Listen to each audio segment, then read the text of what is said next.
मित्रों, अक्सर इस संसार में इस बात पर प्रश्न उठता रहता है कि ईश्वर है या नहीं, आत्मा जैसी कोई चीज़ है भी या नहीं, स्वर्ग है या नहीं, नरक है या नहीं।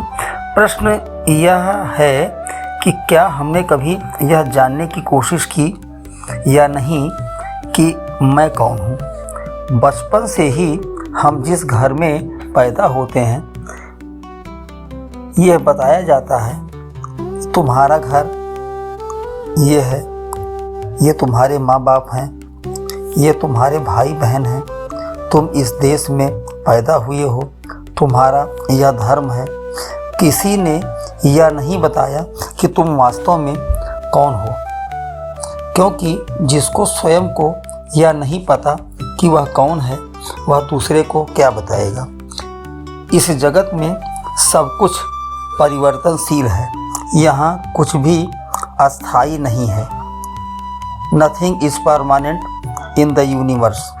बचपन में जब बच्चे का नामकरण संस्कार होता है तो उसका एक नाम होता है जिससे वह पहचाना जाता है, वही नाम उसकी पहचान है। बाद में जब वह पढ़ने लायक होता है, स्कूल जाता है, तो वहाँ एक अलग नाम रखा जाता है जिससे स्कूल में वह उस नाम से पहचाना जाता है। नाम बदला, उम्र के हिसाब से शरीर बदला।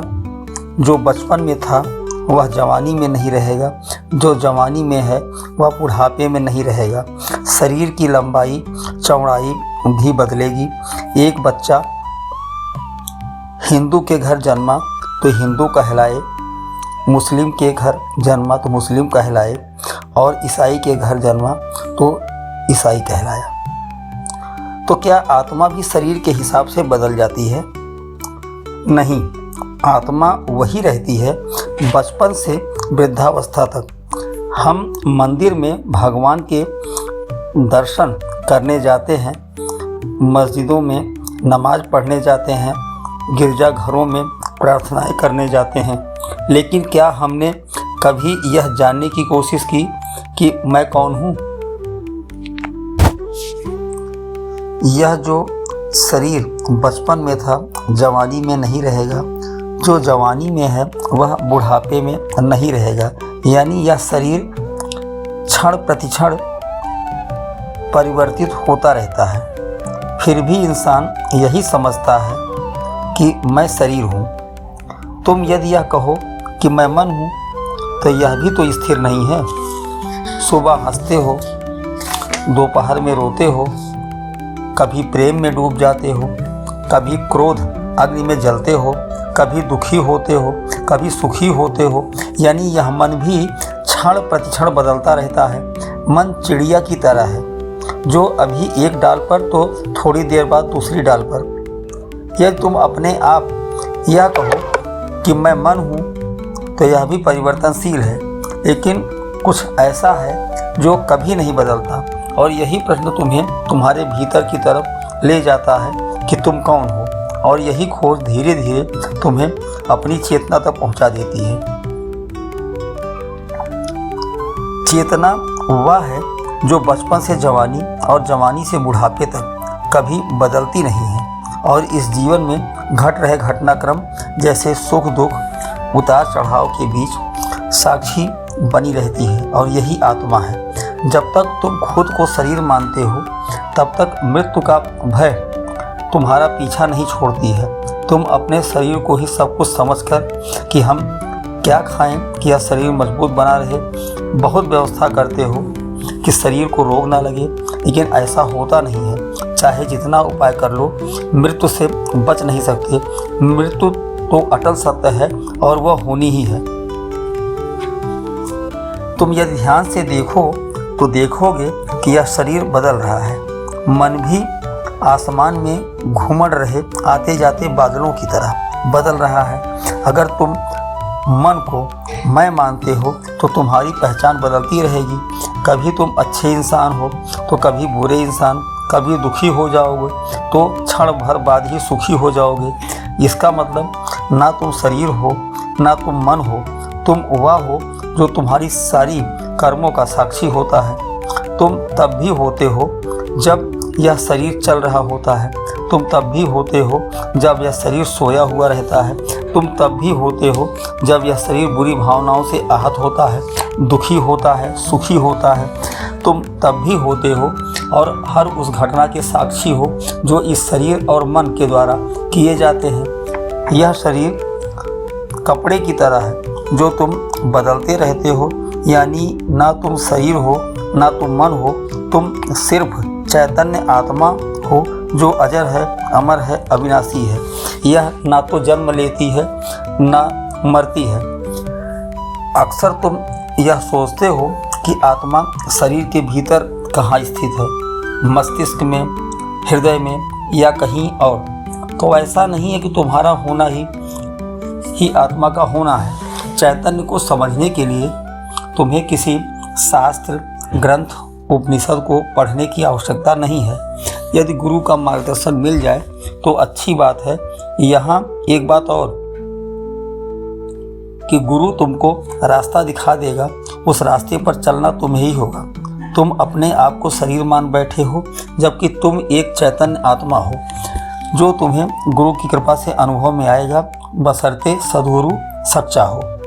आत्मा या चेतना को तुम सद्गुरु द्वारा बताए हुए मार्ग से जान सकते हो। जब तुम ध्यान में बैठोगे तो सबसे पहले तुम्हें विचारों की भीड़ का सामना करना पड़ेगा।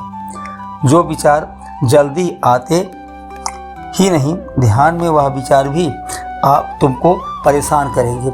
इन विचारों को बहने दीजिए, सिर्फ देखिए और जाने दीजिए, उनको पकड़ने की कोशिश कतई मत करो। तुम देखोगे कि धीरे धीरे विचार शांत हो गए। फिर भावनाएं आती हैं, कभी खुशी, कभी गम, कभी उदासी, कभी गुस्सा, लेकिन थोड़ी देर बाद वह भी शांत हो जाती है। यह सब क्षणिक होता है, यह आती हैं और चली जाती हैं। लेकिन जब घटनाएं घटती हैं तो विचार कीजिए कि कोई उन्हें देख रहा है। जब भावनाएं उठती हैं तब भी कोई देख रहा है। जब भावनाएं मिटती हैं तब भी कोई देख रहा है। यही जान रहा है, यही देखने वाला, यही जानने वाला, यही तुम्हारा असली स्वरूप है। यह न कभी जन्म लेता है न मरता है। तुम्हारा नाम, तुम्हारा शरीर, तुम्हारा धर्म, तुम्हारा परिवार, तुम्हारा समाज सब झूठी पहचान है। तुम्हारी असली पहचान यही है कि तुम विशुद्ध चैतन्य आत्मा हो। तुम लोग आत्मा को इस तरह खोजते हो जैसे कोई वस्तु हो और वह खो गई हो, और उसे तुम पूरे घर में खोजते हो। आत्मा कोई बाहरी वस्तु नहीं है कि जिसे तुम देख सकते हो, जिसे तुम छू सकते हो, जो बाहर मिलेगी। ना ही यह एक ऐसी वस्तु है जो बाजार में उपलब्ध है, और ना ही यह पैसे देकर तुम खरीद सकते हो। क्या तुम हवा को देख सकते हो, छू सकते हो? नहीं ना। हवा सिर्फ महसूस की जा सकती है। फूल कोई भी हो, तुम उसे देख सकते हो, तुम उसे छू सकते हो, तुम उसे पकड़ सकते हो, लेकिन फूल की खुशबू को सिर्फ महसूस कर सकते हो। उसे छुआ, देखा या पकड़ा नहीं जा सकता। ऐसे ही आत्मा है जिसे सिर्फ जाना जा सकता है। इसे हम एक उदाहरण से समझते हैं। जैसे कि एक बल्ब जो जड़ वस्तु है, उसे आप छू सकते हैं, देख सकते हैं, पकड़ सकते हैं, लेकिन उसकी रोशनी जिससे पूरा कमरा उजाले से भरा हुआ है, उसे तुम केवल महसूस कर सकते हो। ठीक यही बात शरीर के साथ है। जिस ऊर्जा से यह संचालित होता है वही आत्मा है, और आत्मा स्वयं प्रकाश है, और वही तुम हो। तुम इस भ्रांति में जी रहे हो कि मैं शरीर हूँ, मैं लंबा हूँ, मैं काला हूँ, मैं स्मार्ट हूँ, मैं गोरा हूँ, मैं अधिकारी हूँ, मैं व्यापारी हूँ, और यही भूल तुम अपने जीवन में कर बैठते हो।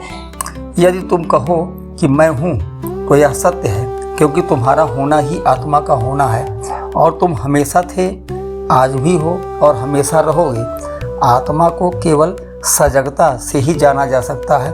आत्मा कहीं गया नहीं है। आत्मा हमेशा उपलब्ध है, लेकिन तुम उसे पहचान नहीं पाते क्योंकि तुम हमेशा उसे बाहर खोजते हो।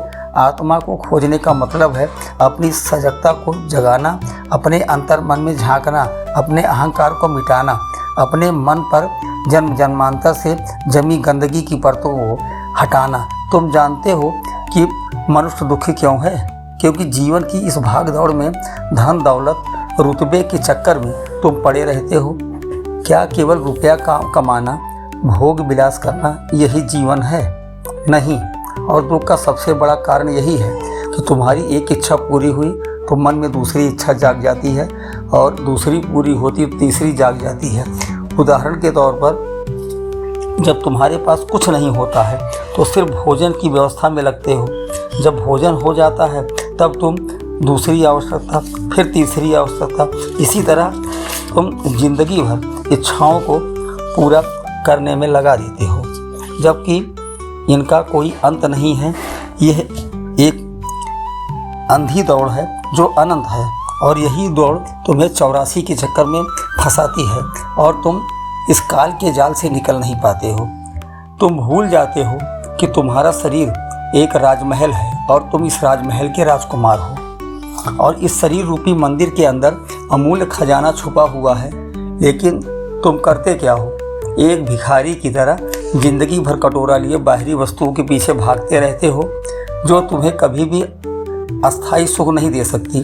तुम इस शरीर रूपी राजमहल में इस मंदिर के राजकुमार होकर भी अपनी अज्ञानता के कारण भिखारी की तरह जीवन जी रहे हो। अज्ञानता का मतलब किताबी ज्ञान से नहीं है। अज्ञानी का मतलब यह है कि तुम अपने आत्मस्वरूप से अनजान रह गए। जिस दिन तुम अपने आप को जान लोगे, उसी दिन तुम्हारे अंदर से डर, भय, मृत्यु की चिंता समाप्त हो जाएगी। तुम अपने मन और शरीर को ही अज्ञानता बस स्वयं को मान बैठे हो, इसलिए तुम्हें भय, डर, चिंता सदैव सताए रहती है, और तुमने सदा के लिए इन्हें अपना साथी बना रखा है, या तुम्हारे अभिन्न मित्र बन चुके हैं, जिन्हें तुम चाहकर भी नहीं त्याग सकते। तुम क्या कर रहे हो? सुबह उठते हो, फ्रेश होते हो, खाते पीते हो, फिर दिन भर दौड़ भाग करके अंत में खा पी कर घर जाकर सो जाते हो। फिर सवेरा होता, फिर वही प्रक्रिया अपनाते हो, फिर आकर सो जाते हो। क्या यही जीवन है? तुम्हें नित्य यही करते करते अपना जीवन बोझ नहीं लगता है? अरे कुछ तो अपने बारे में सोचो, और सोचो तो भी कैसे? क्योंकि तुम्हारे भीतर तो अंधकार है, ज्ञान का दीपक भीतर बुझ चुका है। जिस दिन तुम इस अंदर के दीपक को जला लोगे, उसी दिन तुम्हारा जीवन आनंद से भर जाएगा। सूर्य की उपस्थिति संपूर्ण जगत को प्रकाशित करती है, लेकिन यदि सामने बादल आ जाए तो सूर्य दिखाई नहीं देता। वही हाल तुम्हारा है। तुमने अपने शरीर रूपी राजमहल में इतना कूड़ा करकट मकड़जाल फैला रखा है कि तुम्हें अंधकार ने घेर रखा है। जिस दिन तुम्हारे भीतर से यह सब समाप्त हो जाएगा, मन पर जो मैल जमी है उसकी परतें समाप्त हो जाएंगी, तुम्हारा अहंकार दूर हो जाएगा। उसी दिन आत्मा की झलक तुम्हें मिल जाएगी और तुम्हारा जीवन पूरी तरह से बदल जाएगा। अब तुम्हारे अंदर से मृत्यु का भय सदा के लिए समाप्त हो जाएगा। चैतन्य को जानने के लिए तुम अपने आप को सजग बनाओ। क्या कभी तुमने ध्यान दिया है कि जब तुम चलते हो, जब तुम खाते हो, जब तुम सोचते हो, जब तुम देखते हो, तो इसे भी देखने वाला कोई है? एक दिन तुम चलो और जितना कदम चलो यह सोचो कि चल तो यह शरीर रहा है, लेकिन देख कौन रहा है? खाना खाते समय यह ध्यान दो कि जितने नवाले तुम खा रहे हो उसका तुम्हें स्वाद भी मिल रहा है, इसे भी कोई देख रहा है। तुम कोई दृश्य देख रहे हो, उस दृश्य को देखने वाला भी कोई है। और जब तुम ऐसा करोगे तो इसी सजगता से तुम्हारी आत्म उन्नति होगी। क्या कभी तुमने सोचा है कि जितने शब्द इस शरीर से बाहर निकलते हैं वह मन की देन होती है? बिना शरीर और मन के मिले शब्द मुँह से बाहर नहीं निकाल सकते, लेकिन इसे जो महसूस करता है वह तुम्हारी आत्मा है, जो इन सब का साक्षी है। तुम जो भी करो सजग होकर करो, क्योंकि यही सजगता राजमहल का मुख्य द्वार है। जब तुम क्षण प्रतिक्षण सजग रहोगे तो धीरे धीरे तुम पाओगे कि तुम शरीर नहीं हो, तुम मन नहीं हो, तुम एक चैतन्य आत्मा हो। और जैसे यह अनुभव होता है वैसे ही तुम्हारे अंदर जीने की असली कला जन्म लेगी, और फिर तुम्हें पता चल जाता है कि परमात्मा किसी मंदिर, मस्जिद, गुरुद्वारा, चर्च में नहीं बल्कि इस चेतना में प्रकट है जिसे तुम आत्मा कहते हो। मृत्यु अटल सत्य है, लेकिन मृत्यु शरीर की होती है, तुम्हारी नहीं। लेकिन यह तुम तभी अनुभव कर पाओगे जब तुम उस चैतन्य आत्मा को जान लोगे और मृत्यु से तुम्हें डरने की आवश्यकता नहीं होगी। मृत्यु के डर से अच्छों की रूह कांप जाती है, यह सोचकर कि हमारी धन संपदा, पुत्र पुत्री, स्त्री, परिवार सब यही छूट जाएगा और तुम माया मोह के जंजाल में खुद को जकड़ा महसूस करते हो। लेकिन जब तुम अपने आप को जान लोगे कि तुम कभी मर ही नहीं सकते, तुम केवल शरीर बदलते हो, तो उसी क्षण मृत्यु तुम्हारे लिए एक उत्सव बन जाती है, क्योंकि तुम जान चुके हो कि तुम शरीर, मन और इंद्रियों से परे चैतन्य आत्मा हो जो अजर है, अमर है, अविनाशी है, अनंत है। मृत्यु केवल एक द्वार होती है नए जीवन के शुरुआत की। आज के लिए बस इतना ही। नमस्कार। यदि यह वीडियो आपको अच्छी लगे तो लाइक, शेयर और कमेंट जरूर करें ताकि दूसरे लोगों को भी ध्यान संबंधित यह वीडियो देखने को मिल सके। धन्यवाद।